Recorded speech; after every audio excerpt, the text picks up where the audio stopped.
অখিল ভারতীয় রাষ্ট্রীয় শৈক্ষিক মহাসংঘের উদ্যোগে দিনহাটা 3 নম্বর চক্র সম্পদ কেন্দ্রের প্রাথমিক শিক্ষকদের নিয়ে এক আলোচনা সভা ও সংগঠন পরিচিতি বর্গানুষ্ঠান সাহেবগঞ্জ উচ্চ বিদ্যালয় প্রেক্ষাগৃহে অনুষ্ঠিত হয়। সভায় উপস্থিত ছিলেন রাজ্য সম্পাদক অসীম কুমার দাস, জলপাইগুড়ি বিভাগ প্রমুখ অচিন্ত কুমার দাস, জেলা সভাপতি তপন কুমার ভৌমিক, জেলা কার্যকর্তা বিশ্বজিৎ অধিকারী, নীতিশ সরকার এবং জেলা সহসভাপতি সঞ্জয় মোদক, দিনহাটা 3 নম্বর চক্র সম্পদ কেন্দ্রের এবিআরএসএম এর সভাপতি শিবু বর্মন, সম্পাদক শুভঙ্কর সোনা সহ জেলার অন্যান্য নেতৃবৃন্দ, শিক্ষক শিক্ষিকাগণ। সভায় সংগঠনের ইতিহাস ও লক্ষ্য নিয়ে বিস্তারিত আলোচনা করা হয়। বক্তারা জানান, এবিআরএসএম 1988 সালে প্রতিষ্ঠিত হলেও দীর্ঘদিন ধরে একটি জাতীয়তাবাদী শিক্ষক সংগঠন গঠনের পরিকল্পনা চলছিল। শিক্ষাকে জাতীয় চেতনার সঙ্গে যুক্ত করা, মূল্যবোধ ভিত্তিক জাতীয় শিক্ষানীতি গড়ে তোলা এবং শিক্ষক সমাজকে রাজনৈতিক প্রভাবমুক্ত রাখার প্রয়োজনীয়তার উপর গুরুত্ব আরোপ করা হয়। বক্তারা বলেন, শিক্ষক সংগঠনের মূল কাজ শুধু দাবি আদায় নয়, দেশ ও জাতিকে পথ দেখানো শিক্ষকদের দায়িত্ব। শিক্ষক ও সমাজের মধ্যে দূরত্ব কমিয়ে জাতীয়তাবাদের উন্মেষ ঘটাতে হবে এবং ক্ষুদ্র স্বার্থের ঊর্ধ্বে উঠে বৃহত্তর স্বার্থে কাজ করতে হবে। সভায় আরও জানানো হয়, সংকল্পবোধ দিবস পালন, পয়লা বৈশাখে শোভাযাত্রা আয়োজন এবং ভারতীয় কৃষ্টি ও সংস্কৃতিকে শিক্ষার সঙ্গে যুক্ত করার মতো বিভিন্ন কর্মসূচি গ্রহণ করা হয়েছে। সংগঠনের পক্ষ থেকে দাবি করা হয়, পশ্চিমবঙ্গের শিক্ষা ব্যবস্থাকে রাজনৈতিক প্রভাব মুক্ত করে রাষ্ট্রহিতৈষী শিক্ষা ব্যবস্থা গড়ে তুলতে হবে। এবিআরএসএম এর কর্মসূচি চলছে সারা পশ্চিমবঙ্গ ব্যাপী। পরিচিতি বর্গ কুচবিহার জেলার বিভিন্ন সার্কেলে চলছে। তার সঙ্গে সঙ্গে দিনহাটা 3 নম্বর যে চক্র সম্পদ কেন্দ্রে পরিচিতি বর্গ সভা আজকে অনুষ্ঠিত হলো।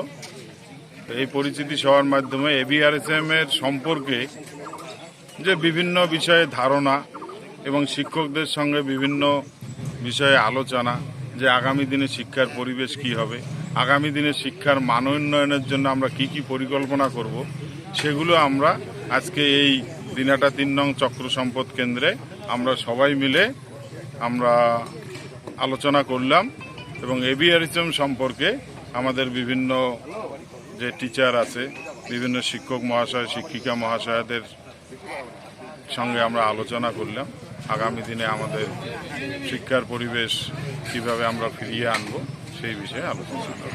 গত কয়েকদিন ধরে আপনাদের এই কর্মসূচি চলছে, কিভাবে সদস্য বাড়ছে বা কিভাবে আপনারা সেই বিষয়টা বাড়াচ্ছেন?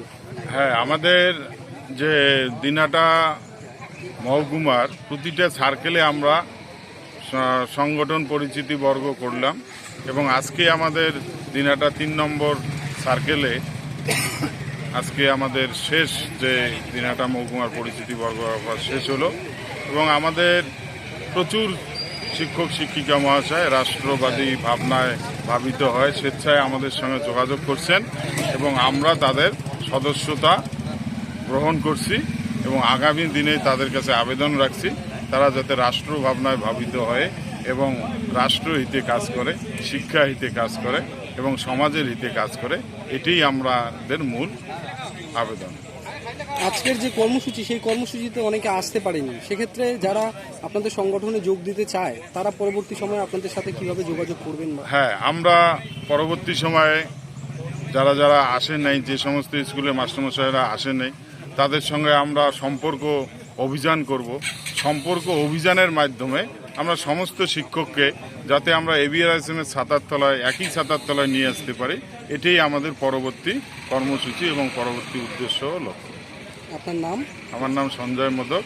কি দায়িত্বে আছেন? আমি জেলার সহসভাপতি। ধন্যবাদ।